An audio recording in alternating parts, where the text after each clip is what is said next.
Salut tout le monde et bienvenue pour une nouvelle vidéo. Aujourd'hui, on va parler ensemble de musculation au poids du corps. En effet, on a reçu quelques questions cette semaine sur les forums Superphysique concernant cette pratique, notamment sur ses effets sur la prise de muscle, la transformation physique. Est-ce qu'on peut se transformer véritablement en s'entraînant au poids du corps? Quels sont ses avantages, ses inconvénients? Peut-on en améliorer l'efficacité si c'est pas assez efficace? Donc on va vraiment voir ça en détail aujourd'hui ensemble. Mais avant de commencer, vous en avez l'habitude, si ce n'est pas encore fait, je vous invite à souscrire à ma formation gratuite à destination des pratiquants de musculation sans dopage. C'est le premier lien dans la description où je recense, on va dire, mes meilleurs conseils, ceux que je garde exclusivement pour cette formation-là, que vous ne retrouverez donc pas dans mes vidéos ni dans mes articles. Et c'est bien ce que j'aurais voulu savoir à mes débuts, ce qui m'aurait évité de perdre du temps, d'avoir pas mal de blessures et surtout de progresser plus rapidement. Donc si ça vous intéresse, je vous rappelle, c'est le premier lien dans la description et ça devrait fortement vous aider. Il n'y a pas d'obligation d'achat de rien du tout, c'est gratuit. Donc faites-vous plaisir et progressez plus rapidement avec.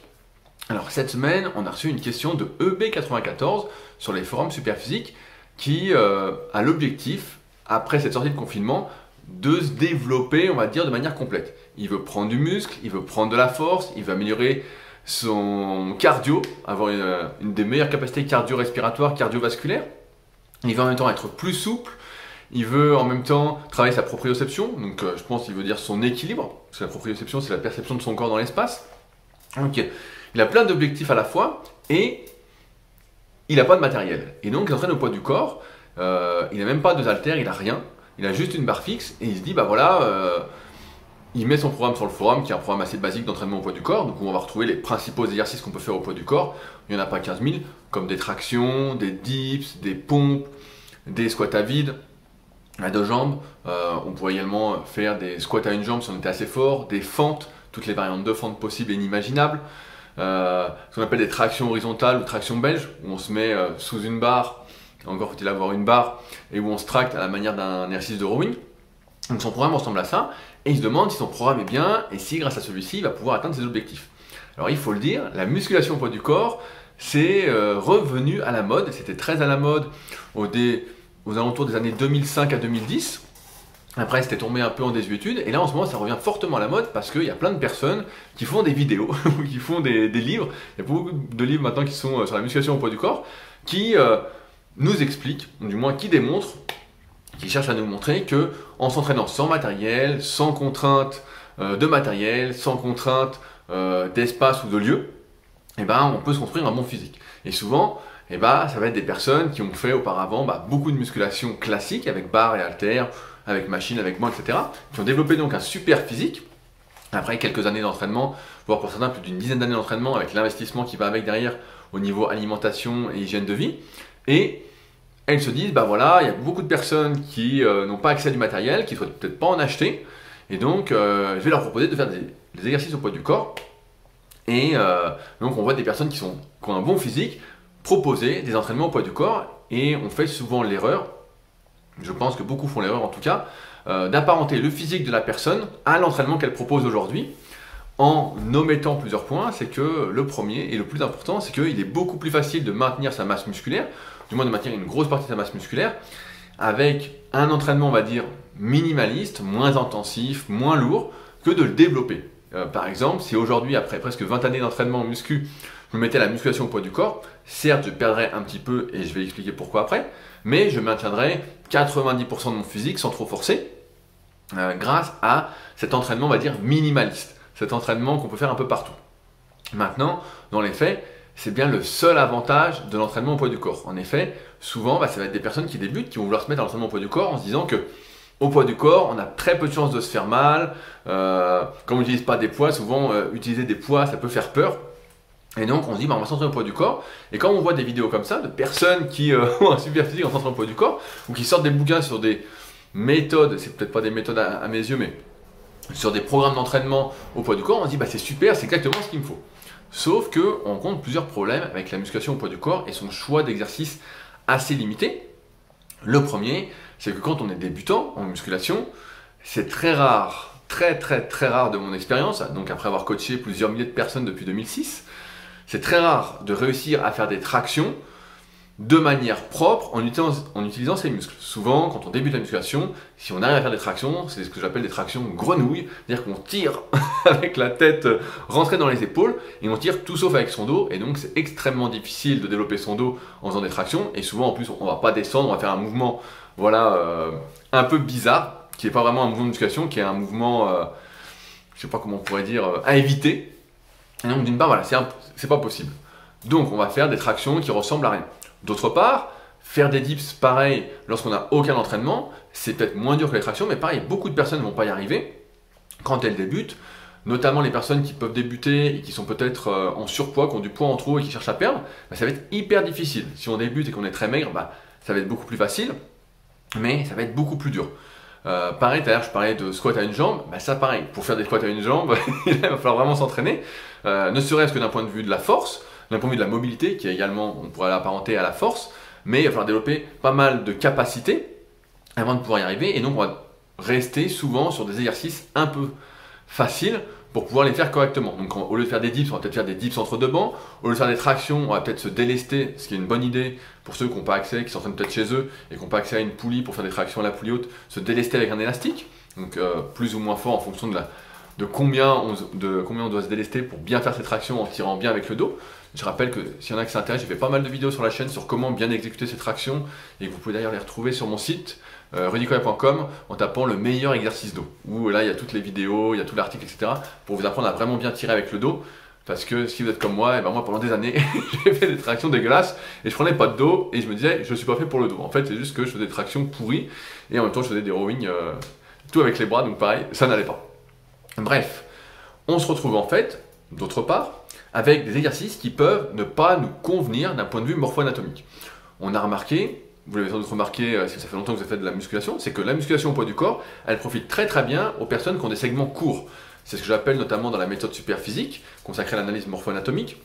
les personnes qui sont des dinosaures, c'est-à-dire des personnes qui ont des membres très courts, des bras courts, des jambes courtes, qui ont en même temps des muscles longs. On pourrait penser, et malheureusement c'est pas le cas, que les personnes qui vont avoir des membres plus longs, des longs bras comme c'est mon cas, ou des longues jambes vont avoir des muscles plus longs pour aller avec de longs os, mais souvent c'est pas le cas, c'est quand on a des membres courts qu'on a les muscles longs. Et donc ces personnes-là, forcément, quand elles vont faire par exemple des dips ou des tractions, elles vont congestionner, elles vont travailler plus facilement l'intégralité des muscles. Les muscles qui vont travailler, entre guillemets, je vais peut-être simplifier, vont se développer plus facilement. Alors que quand on est une sauterelle, c'est-à-dire par exemple comme moi, on est très long, et bien là, malheureusement, il y a souvent un muscle qui prend l'ascendant sur les autres. Par exemple, si je fais des dips, je vais surtout prendre des pectoraux, peu importe la forme de dips que j'utilise, la largeur, comment je me penche, etc. Je vais surtout prendre des pectoraux et pas du tout des triceps et très peu des épaules, ce qui fait que si vous êtes dans ce cas-là et que vous n'êtes pas particulièrement doué pour la musculation, et ben vous allez rencontrer plein de problèmes avec la musculation au poids du corps qui va en fait s'avérer incomplète pour développer l'intégralité de vos muscles. Ça va être pareil aux tractions, vous allez soit prendre des bras, soit, si vous les faites bien encore une fois, soit du dos. Quand vous allez faire des pistoles, bon, si vous arrivez à en faire, normalement ça devrait bien se passer, mais on retrouve un des inconvénients de la musculation au poids du corps, c'est que on ne pourra pas bien travailler, bien développer les ischio-jambiers, sauf si vous n'êtes pas fait pour les quadriceps, parce qu'encore une fois, dans chaque exercice où plusieurs muscles travaillent, et même quand il n'y a qu'un seul muscle qui travaille, mais pour rester simple, il y a toujours un muscle qui prend l'ascendant sur les autres. Et au sein d'un même muscle, on parle d'un exercice d'isolation, il y a toujours une portion du muscle, il y a plusieurs portions qui vont prendre l'ascendant, et même en allant plus loin, il y a toujours une partie du muscle qui va prendre l'ascendant sur les autres, même s'il n'y a pas plusieurs parties. C'est ce qu'on appelle la compartimentation musculaire, ce qui fait que souvent, quand on est moins on est doué, et plus on doit en faire, plus on doit faire des exercices différents, plus on doit utiliser une variété d'exercices, ne serait-ce que pour travailler les muscles sous tous les angles, mais aussi pour travailler toutes les parties du muscle pour avoir un développement le plus harmonieux possible. Ce qui fait que lorsque l'on a des longs segments, et ce qu'on contente de la musculation au poids du corps, et qu'en plus peut-être on débute la musculation, et ben en fait on se retrouve dans le pire cas possible pour profiter de la musculation au poids du corps. Heureusement, il est possible d'en augmenter l'efficacité. Il y a ce qu'on appelle le street lifting, qui est pas mal à la mode en ce moment, notamment sur les réseaux sociaux, qui consiste à utiliser une ceinture de lest pour se lester une fois qu'on est capable de faire 15-20 répétitions sur les principaux exercices de la musculation au poids du corps. Si encore une fois on y réagit bien, et peut-être que l'objectif, encore une fois, n'est peut-être pas que physique pour vous, je rappelle que mes vidéos en règle générale s'adressent aux personnes qui souhaitent se transformer physiquement, qui souhaitent prendre du muscle perdre du gras. Ça ne s'adresse pas à ceux qui, par exemple, voudraient seulement progresser en street lifting ou seulement s'entretenir avec la musculation au poids du corps. On parle toujours d'une optique de progression et c'est pourquoi le street lifting, même si on va pouvoir augmenter les résistances qu'on utilise, parce qu'on sait que pour prendre du muscle de manière naturelle, il faut ce qu'on appelle réunir les 3 facteurs de l'hypertrophie musculaire qui sont des charges de plus en plus lourdes, un nombre de répétitions, on va dire, moyen. Souvent, pour l'exercice polyarticulaire, ça va être entre 8 et 15 répétitions. Et pour l'exercice d'isolation, ça va être un peu plus long, notamment sur des exercices comme des élévations latérales, des exercices ou des articulations qui peuvent être mis à rude épreuve durant l'exercice polyarticulaire vont intervenir, donc comme les épaules, où je recommande plutôt de faire des séries plus longues. Et d'autre part, il faut coupler ça à la progression. Et si on se contente avec la musculation au poids du corps d'augmenter indéfiniment le nombre de répétitions, et bien en fait on va basculer dans un entraînement de type endurance, encore une fois pour simplifier, où la progression, le fait d'augmenter le nombre de répétitions, ne va pas se répercuter avec plus de masse musculaire. Donc c'est là que le street lifting est intéressant, de rajouter du poids grâce à une ceinture de lest, ou grâce à des gilets lestés, par exemple si on fait des squats à vide, si on fait des fentes, etc. Parce que ça va permettre de rester dans la bonne fourchette de répétition, et ainsi de prendre du muscle à mesure qu'on progresse. Malheureusement, ça a également ses limites, puisque ça a les mêmes limites que la musculation au poids du corps, à savoir que si les exercices ne vous correspondent pas, que ce ne sont pas les meilleurs exercices pour vous d'un point de vue morpho-anatomique, et ben vous allez vous retrouver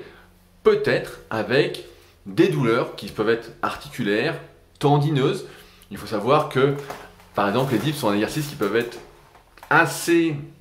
traumatisants pour les épaules lorsqu'on n'a pas une bonne mobilité, qu'on n'a pas une bonne souplesse. Il faut dire que la plupart du temps, on est toujours avec les épaules en avant, on a des difficultés à mettre les bras en arrière, on est assis comme ça, et forcément les dips c'est un exercice pour lequel il faut être préparé, il faut avoir les capacités, et donc si on se retrouve de manière plus globale avec des exercices qui ne correspondent pas, qui ne travaillent pas l'intégralité entre guillemets de nos muscles, ou du moins les muscles que l'on souhaite développer, parce que c'est également possible avec les dips par exemple, ou les pompes de ne prendre que des épaules et de ne pas prendre des pecs, malgré une bonne technique en apparence, et ben en fait, on va se retrouver très limité si on ne peut pas faire un exercice à cause de douleurs ou si celui-ci génère des tendinites, des tendinopathies. Et c'est pourquoi c'est là qu'on retrouve un peu toutes les limites, j'ai envie de dire, de la musculation au poids du corps. Et je rajouterais que certains muscles ne sont que très peu travaillés avec la musculation au poids du corps. Tout à l'heure, je parlais des ischio-jambiers. Les mollets, on peut dire qu'on les fait à une jambe sur une marche, pourquoi pas, pour ceux qui veulent faire les mollets. Mais par exemple, si vous voulez travailler plus spécifiquement l'infra-épineux, ce serait très difficile. Si vous voulez travailler plus spécifiquement la longue portion des triceps, parce que c'est une portion qui peut bien se développer, ce serait très difficile. Si on ne prenait pas des biceps en faisant des tractions, même si on peut varier les différentes prises, on ne prendrait pas de biceps, donc on serait un peu fourré aussi. C'est là qu'on voit qu'il faut vraiment profiter, et je trouve ça dommage pour ceux qui souhaitent prendre du muscle, se transformer physiquement, de se limiter à la musculation au poids du corps, sachant qu'on peut déjà faire beaucoup de choses en achetant juste 2 haltères et un banc. Un banc qui s'incline, on peut déjà travailler plus efficacement les pectoraux, on peut travailler plus efficacement les bras, on peut faire les épaules, parce que pareil avec la musculation au poids du corps, si vous n'êtes pas fait pour les épaules, comment vous faites pour développer, par exemple le faisceau moyen des épaules et être un peu plus large? Vous ne pouvez pas, vous allez peut-être commencer avec des bouteilles d'eau, mais dans ce cas-là on est plus sur la musculation au poids du corps. Et c'est pourquoi je trouve ça dommage de se limiter à cette pratique, même si effectivement elle est pratique, sans faire de jeu de mots. Mais il y a plein de limites qui sont par rapport notamment à sa morpho-anatomie, par rapport à son niveau, par rapport au recrutement des muscles qu'on va avoir. Et l'un des points forts justement de la musculation, c'est que la musculation, on peut adapter les exercices par rapport à soi, que ce soit leur choix ou leur amplitude, pour mieux solliciter nos muscles. Et c'est ça qui va faire qu'on progresse progressivement. C'est comme ça qu'on va personnaliser progressivement son entraînement et qu'on va progresser sur le moyen et long terme. Si on fait des exercices au poids du corps et qu'on ne veut pas les personnaliser, qu'on se retrouve finalement coincé dans un faible choix d'exercices, alors certes, certains diront non, il y a tel exercice pour le poids du corps, mais souvent ça ressemble à des exercices de cirque qui n'ont pas grand chose à voir avec la progression en masse musculaire, avec le recrutement musculaire, qui sont plus des exercices, on va dire fonctionnels pour faire plaisir à certains. Mais, et donc comme je disais en introduction, Ed ou EP94 sur les forums Superphysique, je ne me souviens plus exactement du pseudo, mais en fait il est un peu perdu parce que, effectivement, comme je disais, il voit beaucoup de ces vidéos où on voit des types balèzes faire de la musculation au poids du corps, et la vérité, comme d'habitude, c'est que ça donne pas grand chose. J'ai très rarement vu, peut-être une personne sur des milliers, vraiment bien se développer au poids du corps, avec tous les efforts possibles et imaginables, sans lest, avec du lest, donc les ceintures de lest, j'en ai vu un peu plus, mais pareil, surtout des personnes très douées, et pour la majorité d'entre vous, et je me mets dedans aussi, et bien en fait il faut vraiment passer par la musculation avec haltères, avec barre, avec machine pour ceux qui s'entraînent en salle, pour vraiment avoir le choix des exercices par rapport à soi et non un choix d'exercice imposé. Dans ce cas-là, on se retrouve un peu dans la problématique des sports en général, où en fait si on veut faire du kayak ou de l'aviron, eh ben, on est obligé de faire le mouvement, même si le mouvement ne nous convient pas, nous génère des douleurs ou autre,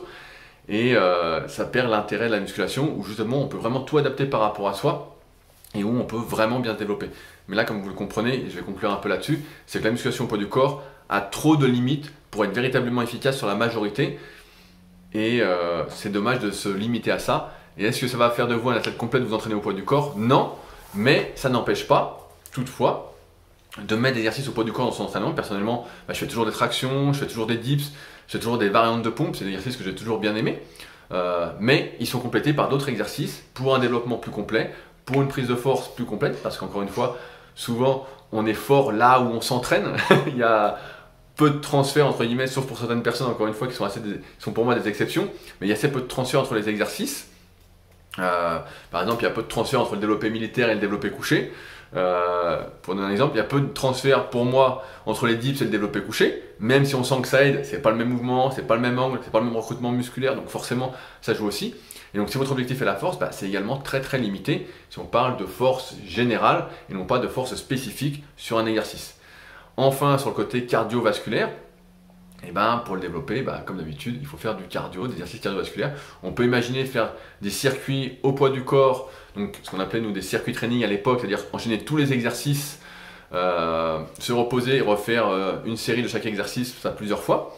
Mais il y a également beaucoup mieux à faire, et ça d'un point de vue musculaire, comme je disais tout à l'heure, là c'est plus un entraînement d'endurance, vraiment cardiovasculaire, et c'est pas ça qui va développer vos muscles, ça va être extrêmement limité. Encore une fois, pour prendre du muscle, il faut augmenter les charges qu'on utilise dans la bonne fourchette de répétition, et progresser, que ce soit donc sur les charges ou en nombre de répétitions, dans la bonne fourchette, et la transformation va se faire progressivement. Donc, et si on se contente d'allonger les séries, d'allonger les séries, d'allonger les séries, et à un moment, comme le disait Fabrice dans le dernier Superphysique podcast, à la fin on peut faire 50 pompes ou même 100 pompes, mais on n'est pas plus musclé que quand on en faisait 20, parce qu'on a changé entre guillemets de thématique d'entraînement et que c'est plus relié à la progression physique. Donc voilà, sur la musculation au poids du corps, qui a donc plus d'inconvénients pour moi que d'avantages. Mais encore une fois, pour certains ça peut peut-être marcher, j'en ai déjà vu, mais pour la majorité d'entre vous, ne vous limitez pas, achetez au moins 2 haltères et un banc, et couplez au moins les deux, et vous verrez, vos résultats seront tout autres. Et d'autant plus que si vous n'êtes pas fait pour d'un point de vue morpho-anatomique, ça ne peut que vous faire du bien. Le but de l'entraînement, je le rappelle, c'est que ça fasse du bien. Si ça génère des douleurs, des mauvaises douleurs, c'est que quelque chose ne va pas, et dans ce cas-là, mieux vaut pas s'enfermer dans peut-être la musculation au poids du corps,